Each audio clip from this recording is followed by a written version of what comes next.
the problem. The problem is the criminals and the wrongdoers in the state. And the politicians have to learn that. The Supreme Court and the most significant case regarding the Second Amendment in more than a decade. States by our count that have very similar laws to New York, but this case has impact nationwide and on many other regulations. Approved a sweeping overhaul of the state's handgun licensing rules in response to last month's landmark Supreme Court ruling. So state lawmakers passed the Concealed Carry Improvement Act, which now bans firearms from most locations. Revisiting concealed carry bans. All right, let's dive into the juicy world of concealed carry bans and the Supreme Court's latest rendezvous with them. A classic showdown between state laws and constitutional rights, with the highest court in the land smack dab in the middle. It's the legal drama of the century. So what's the deal with concealed carry bans suddenly making a comeback on the Supreme Court's doorstep? Well, it's like this. Imagine you're playing a game of legal tug-of-war. On one end, you've got the states, particularly our troublemaker of the day, New York. And on the other end, you've got the Second Amendment enthusiasts, waving their rights like battle flags. The rope they're tugging on? That'd be the interpretation of the good old U.S. Constitution.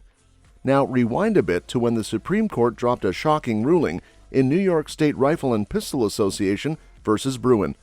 They basically said, hey, states, you can't just slap on super restrictive concealed carry laws and call it a day. It's gotta align with our nation's history and tradition. Ya hear? But guess what? Some states, New York included, weren't too keen on taking that ruling lying down. Nope, they decided to throw caution to the wind and went full-on rebel mode, challenging those Supreme Court rulings faster than you can say judicial showdown. That's right, folks. States like New York saw those Supreme Court decisions as mere suggestions rather than binding rulings. They dusted off their law books, concocted some fancy new legislation, and voila, enter the Concealed Carry Improvement Act. Sounds fancy, right? Well, not so much for those who value their Second Amendment rights. You see, the CCIA was like a punch in the gut to gun rights advocates. It tightened the screws on concealed carry permits, making it harder than ever for law-abiding citizens to exercise their right to pack heat discreetly. And you can bet your bottom dollar that this didn't sit well with those who believe in the sacredness of the Second Amendment. It required gun owners to show a heightened need, a proper cause, in order to carry a concealed handgun. And you should have a right to bear arms in this amazing country that we all live in. But you should be responsible in bearing those arms. In American history, the Supreme Court today defined a particular part of the Second Amendment. The problem is the criminals and the wrongdoers in the state. And the politicians have to learn that. So fast forward to the present, here we are, back at square one, with the Supreme Court once again thrust into the spotlight. The stage is set, the players are in position, and the stakes? Well, they couldn't be higher. What we're witnessing is nothing short of a legal battle royale. It's a clash of ideologies, a tug-of-war between state sovereignty and constitutional rights. And the outcome? Well, that's anyone's guess. But one thing's for sure, this isn't your grandma's Supreme Court case. This is a showdown for the ages, a battle that'll go down in the annals of legal history. So buckle up, because things are about to get real interesting in the world of concealed carry bans and Supreme Court showdowns. New York's defiance of rulings. The Big Apple, the Empire State, the land of opportunity, and apparently the land of defiance when it comes to Supreme Court rulings on concealed carry.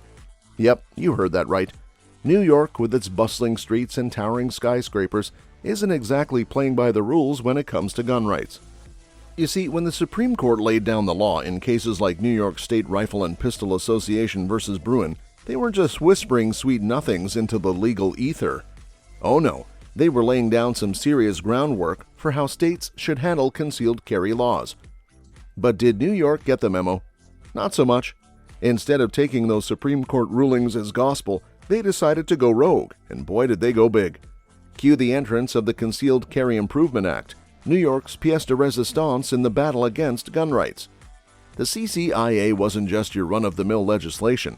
It was a bold statement, a middle finger to those who dared to challenge New York's authority.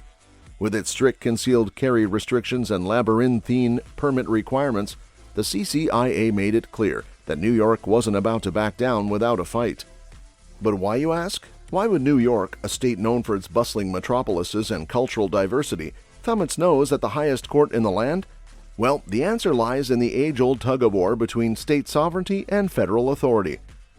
New York wasn't about to let some stuffy old judges in Washington dictate how they should run their state. They saw those Supreme Court rulings as nothing more than interference, an attempt to strip away their power to govern as they saw fit. So what did they do? They rolled up their sleeves, cracked open their law books, and got to work crafting the CCIA, a legislative powerhouse designed to put those pesky gun rights advocates in their place. But make no mistake, this wasn't just about flexing political muscle. It was a calculated move, a chess game played out on the legal battlefield. New York knew that by defying those Supreme Court rulings, they were sending a message that said, "We make the rules around here, not you." And so with the stroke of a pen, the CCIA became law, plunging New York into the heart of a legal maelstrom. But did they care? Not a bit. They saw themselves as the defenders of public safety, the guardians of a city that never sleeps, and they weren't about to let some pesky Supreme Court rulings get in their way. This decision isn't just reckless, it's reprehensible. It's not what New Yorkers want. What this ruling does not do. It focuses on the New York law and a handful of others that are just like it. The Supreme Court and the most significant case regarding the Second Amendment in more than a decade. Legal challenges now aimed at one of those proposed concealed carry rules and regulations. So there you have it, folks. New York, the defiant state, standing tall in the face of federal authority. Whether they'll come out on top in this legal showdown remains to be seen, but one thing's for sure, when it comes to concealed carry bans and Supreme Court rulings, New York isn't backing down without a fight. Concealed Carry Improvement Act. Let's take a stroll down the legal corridors of New York and peek into the labyrinth of legislation known as the Concealed Carry Improvement Act. Brace yourselves, because we're diving deep into the nitty-gritty of concealed carry restrictions like never before.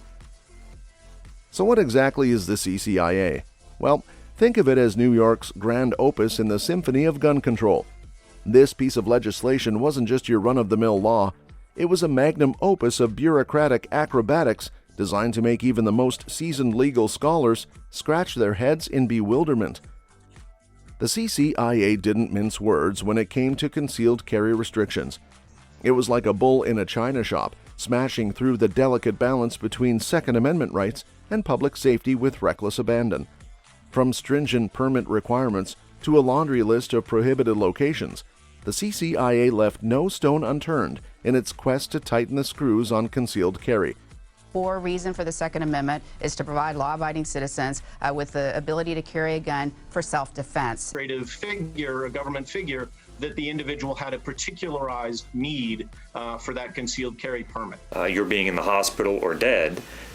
Chances are, if you pull a firearm out, you're going to be the defendant. Response to the Supreme Court striking down the state's 100-year-old concealed carry law because it was too restrictive. But here's the kicker. The CCIA wasn't just about flexing legislative muscle. It was a direct challenge to the very foundation of constitutional rights, laid down by none other than the Supreme Court itself. When the highest court in the land handed down its ruling, in New York State Rifle and Pistol Association versus Bruin, it set a precedent that New York wasn't too keen on following. Instead of heeding the Supreme Court's warning, New York decided to double down and go all in with the CCIA. They saw those Supreme Court rulings as nothing more than speed bumps on the road to gun control, obstacles to be overcome rather than barriers to be respected. And so, armed with the CCIA and a healthy dose of defiance, New York set out to rewrite the rules of the game. They dared to challenge the notion that concealed carry was a fundamental right, opting instead for a vision of public safety that placed restrictions above liberties. But make no mistake, the CCIA wasn't without its detractors. It faced fierce opposition from gun rights advocates and legal scholars, who saw it as nothing more than a thinly veiled assault on the Second Amendment. They argued that the CCIA trampled on the rights of law-abiding citizens, turning them into unwitting victims of bureaucratic overreach. So where does that leave us now? Well, we're smack dab in the middle of a legal quagmire with the CCIA at the center of the storm. Will New York emerge victorious in its quest for stricter gun control? Or will the Supreme Court once again assert its authority and strike down the CCIA as unconstitutional? Legal challenges to the CCIA. Let's talk legal smackdowns and courtroom showdowns, because when it comes to the CCIA, the gloves are off and the legal eagles are circling. Strap yourselves in, because we're about to embark on a roller coaster ride through the twists and turns of legal challenges and Supreme Court appeals. First up on the docket, Gun Owners of America, the self-proclaimed defenders of Second Amendment rights and thorns in the side of gun control advocates everywhere. These folks aren't ones to sit idly by while their constitutional rights are trampled upon. They're like legal pit bulls, sinking their teeth into any legislation that dares to encroach on their freedoms. When New York unleashed the CCIA upon the world, you can bet your bottom dollar that GOA sprang into action faster than you could say objection. They saw the CCIA for what it truly was, a direct assault on the Second Amendment, and they weren't about to let it slide. Part of New York State's Concealed Carry Improvement Act. The law changes how gun owners can purchase ammunition and how police monitor. States, by our count, that have very similar laws to New York's, but this case has impact nationwide and on many other regulations. The Community Relations Board did not weigh in on how it feels about the proposed legislation. Instead, the right of the citizens to keep and bear arms has justly been considered as the palladium of the liberties of a republic. With legal briefs in hand and a team of seasoned attorneys at their disposal, GOA took the fight straight to the courts. They filed lawsuits, petitioned for injunctions, and unleashed a legal blitzkrieg the likes of which New York had never seen. Their goal? To strike down the CCIA and restore the rights of law-abiding citizens to carry concealed weapons without fear of bureaucratic interference. But GOA didn't stop there. They had their sights set on a bigger prize, the Supreme Court itself. They knew that if they wanted to truly put an end to the CCIA and its draconian restrictions, they need to take their case all the way to the highest court in the land. And so, with a mixture of grit and determination, GOA appealed to the Supreme Court, urging the justices to review the CCIA and deliver a knockout blow to New York's gun control ambitions. They argued that the CCIA was unconstitutional, a blatant violation of the Second Amendment rights of American citizens, and they weren't about to back down until justice was served. But the question remains, will the Supreme Court heed the call of GOA and other gun rights advocates, or will they choose to uphold the CCIA and grant New York's bid for stricter gun control? Gun Owners of America. When it comes to the CCIA, you can bet your bottom dollar that the folks over at Gun Owners of America and law enforcement agencies aren't sitting on their hands. They're gearing up for a legal showdown of epic proportions, and they're not about to let the CCIA slide under the radar. First up, let's talk about GOA. These guys are the epitome of Second Amendment defenders, the kind of folks who eat, sleep, and breathe gun rights. So when New York dropped the CCIA shocker, you better believe GOA sprang into action faster than a bullet leaving a barrel. With legal briefs in hand and a fire in their bellies, GOA launched a full-scale assault on the CCIA, filing lawsuits, petitioning for injunctions, and rallying their supporters to the cause. Their message was loud and clear. The CCIA was a direct attack on the Second Amendment, and they weren't about to let it stand. But GOA wasn't alone in their fight against the CCIA. They had some unlikely allies in the form of law enforcement agencies. These folks weren't too keen on the CCIA either. They saw it for what it truly was, a misguided attempt at gun control that would do more harm than good. Together, GOA and law enforcement agencies formed a united front against the CCIA, calling for nothing short of Supreme Court intervention. The landmark Supreme Court ruling striking down a New York state law on the books for more than a century. There is no basis for New York or the 7 states that had laws like New York State's. The court has blocked 3 parts of a New York gun law that puts restrictions on carrying concealed firearms. Overturning New York's concealed carry law that requires gun holders to show a special need to be armed in public. They argued that the CCIA was unconstitutional, a slap in the face to law-abiding citizens, and a hindrance to effective law enforcement. Their message was simple. The CCIA needed to be reviewed by the highest court in the land, and its implications needed to be thoroughly examined. They weren't about to let New York dictate the terms of gun control without a fight, and they were prepared to take their case all the way to the Supreme Court if necessary. So where does that leave us now? Well, we're at a crossroads with the fate of the CCIA hanging in the balance. Will GOA and law enforcement agencies succeed in their quest for Supreme Court review? Only time will tell, but one thing's for sure. When it comes to defending gun rights, they're not backing down without a fight. So buckle up, because the battle over the CCIA is far from over. Let's dive into the legal labyrinth of the Second Circuit Court of Appeals and their verdict on the Concealed Carry Improvement Act. Strap in, because we're about to unravel the twists and turns of their ruling like never before. Now, when the Second Circuit Court of Appeals got their hands on the CCIA, they didn't waste any time dissecting it with the precision of a surgeon. They dove headfirst into the legal quagmire, ready to deliver their verdict on one of the most controversial pieces of legislation in recent memory. Their analysis of the CCIA was nothing short of meticulous. They combed through every clause, every provision, and every nuance with the scrutiny of a detective on a slaying case. Their goal? To determine whether the CCIA passed muster under the watchful eye of the law. And what did they find, you ask? Well, brace yourselves, because here comes the shocker. The Second Circuit Court of Appeals decided to vacate some district court injunctions against the CCIA. That's right. They essentially hit the reset button on certain aspects of the CCIA, sending shockwaves through the legal community in the process. But why, you wonder? Why would the Second Circuit Court of Appeals choose to vacate those injunctions? Now that's the million-dollar question. They weren't convinced that those injunctions were justified. They saw them as overly restrictive, a hindrance to the implementation of the CCIA, and they weren't about to let them stand.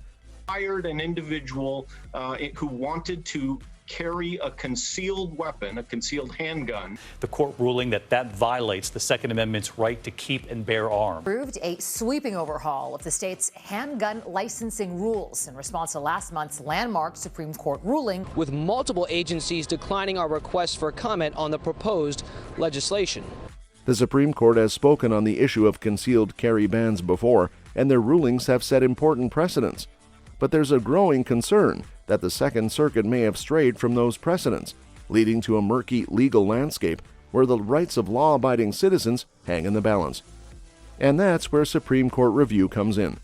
By taking a closer look at the CCIA, the Supreme Court can provide much-needed clarity on how previous rulings should be applied to similar cases in the future. This isn't just about one piece of legislation. It's about ensuring that the rule of law is upheld and that the rights enshrined in the Constitution are protected. But it's not just about legal technicalities. There are real-world implications at stake here too. The CCIA isn't just some abstract legal concept. It's a piece of legislation that directly impacts the lives of millions of Americans. By reviewing the CCIA, the Supreme Court has the opportunity to weigh in on a crucial issue that affects the fundamental rights of citizens across the country. And let's not forget about the principle of federalism. The relationship between states and the federal government is a delicate balance, and when it comes to issues like gun rights, that balance can easily be upset. Supreme Court review of the CCIA can help ensure that this balance is maintained, preventing states from overstepping their bounds and encroaching on the rights of their citizens. Supreme Court review. Let's break it down. Why exactly do we need the Supreme Court to take a closer look at the CCIA? Well, grab your legal hats, because we're about to dive into some serious arguments. First off, let's talk about the need for Supreme Court review. The CCIA isn't just your run-of-the-mill piece of legislation. It's a hot-button issue that touches on some of the most fundamental rights enshrined in the Constitution. We're talking about the Second Amendment here, the right to bear arms, and when it comes to interpreting that right, there's no room for ambiguity. Now here's the thing. The Second Circuit Court of Appeals may have missed the mark when it comes to applying previous Supreme Court rulings to the CCIA, and that's got folks worried. We're talking about concerns over consistency, clarity, and the rule of law. When the lower courts start playing fast and loose with Supreme Court precedents, it's like a game of legal Jenga. One wrong move, and the whole tower comes crashing down. But it's not just about legal technicalities. There are real-world implications at stake here too. The CCIA isn't just a piece of paper. It's a law that directly impacts the lives of millions of Americans. We're talking about folks who want to exercise their Second Amendment rights without fear of bureaucratic interference. By reviewing the CCIA, the Supreme Court has the chance to weigh in on a crucial issue that affects the daily lives of citizens across the country. And let's not forget about federalism.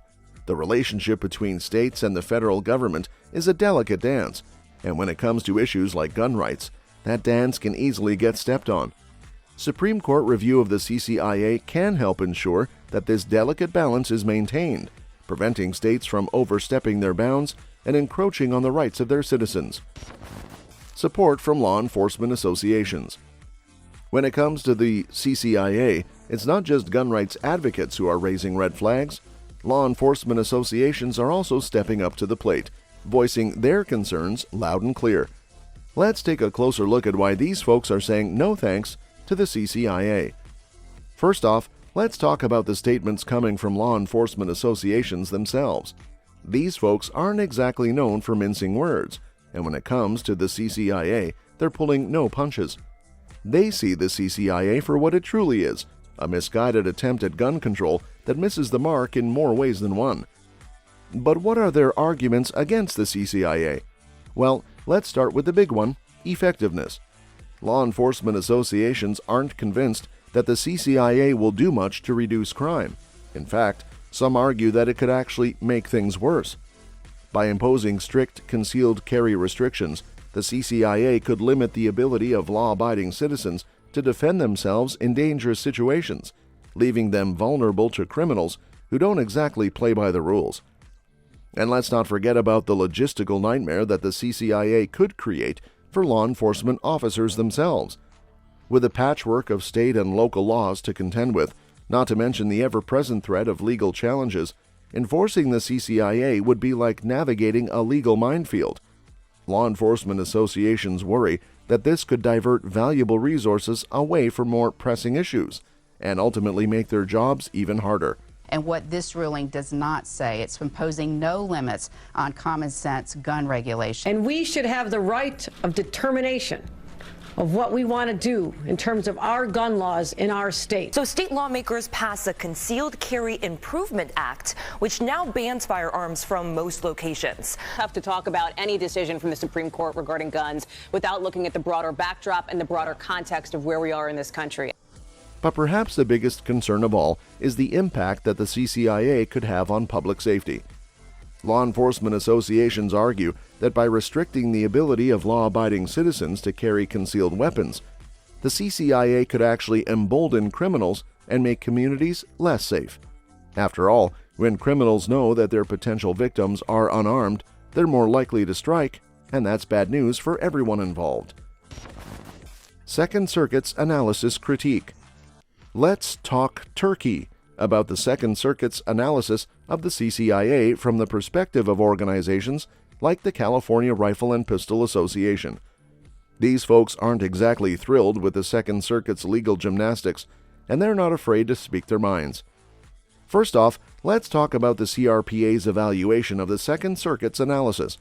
These folks have been around the block when it comes to Second Amendment rights, and they're not ones to pull punches. From their perspective, the Second Circuit's analysis of the CCIA leaves a lot to be desired. But where do they take issue? Well, it all comes down to the Second Circuit's application of legal precedent. You see, the CRPA isn't convinced that the Second Circuit got it right when it comes to interpreting prior Supreme Court rulings on concealed carry bans. They see the Second Circuit's analysis as a bit, shall we say, off the mark. From their perspective, the Second Circuit's interpretation of legal precedent is like a game of legal twister, twisted, contorted, and ultimately unconvincing. They argue that the Second Circuit's analysis fails to properly consider the intent and spirit of previous Supreme Court decisions, leading to a skewed understanding of the law. But it's not just about legal technicalities. There are real-world implications at stake here too. The CRPA sees the Second Circuit's analysis as a potential threat to Second Amendment rights across the country. By misinterpreting legal precedent, the Second Circuit could set a dangerous precedent of its own, one that could undermine the rights of law-abiding citizens for years to come. So where does that leave us now? Well, we're at a crossroads with the Second Circuit's analysis hanging in the balance. Will organizations like the CRPA succeed in their efforts to set the record straight? Only time will tell, but one thing's for sure.